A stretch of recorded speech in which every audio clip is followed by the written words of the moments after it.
Bonsoir. Je vais répondre à une question que vous vous n'êtes sans doute jamais posée. Pourquoi la dernière parole de Jésus, mon Dieu, pourquoi m'as-tu abandonné, est-elle différente dans les deux premiers évangiles? Une fois on a Eli Eli lama sabachthani, une fois Eloi Eloi lama sabachthani. On pourrait se dire que c'est une variante de dialecte, ou que ça vient de deux époques différentes.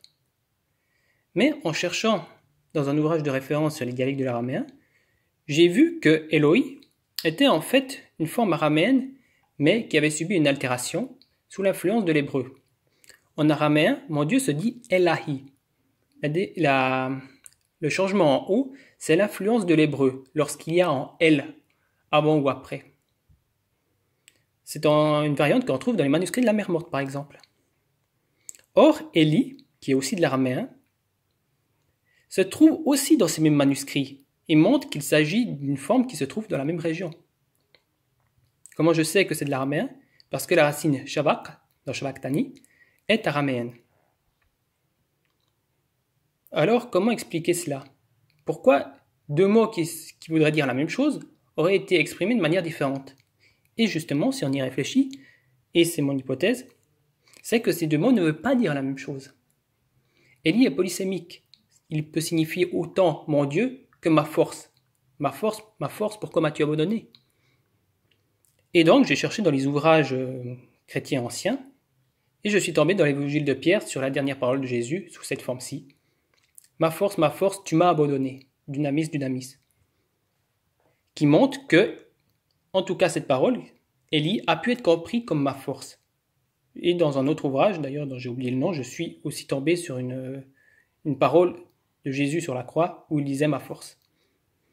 Ce qui est intéressant, c'est donc de voir que Élie peut être polysémique.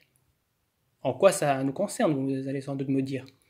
Eh bien, si Élie est polysémique, il fallait expliciter le terme pour qu'il n'y ait pas de confusion possible. Je pense qu'il faut, puisque nous avons un manuscrit plus tardif en syriaque, qui donne dans l'évangile de Marc les deux formes suivies, il manashvaktani qui signifie Elo Elo le manashvaktani, comprendre que ces deux phrases étaient dites en même temps. Lorsque les apôtres à Jérusalem se référaient à cette parole de Jésus, ils disaient d'abord Eli Eli lama sabachthani, Eli Eli lama sabachthani, et ils précisaient avec Eloi après pour qu'il n'y ait pas de confusion possible. Et c'est de là que viennent les deux variantes. Parce que si à la base il s'agissait d'enlever le problème de confusion, lorsqu'il a été traduit en grec, lorsque l'évangile a été traduit en grec, les Grecs ne comprenaient pas cette phrase. Et ce qu'il leur fallait, c'était simplement la traduction en grec. Ce qui fait que dans un évangile, on a la parole de Jésus, et dans l'autre évangile, on a la glose de la communauté chrétienne qui a été prise puis traduite.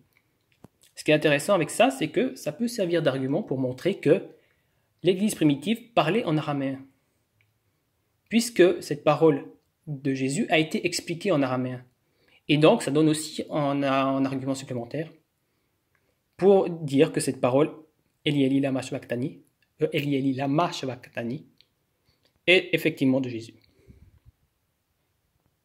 Voilà.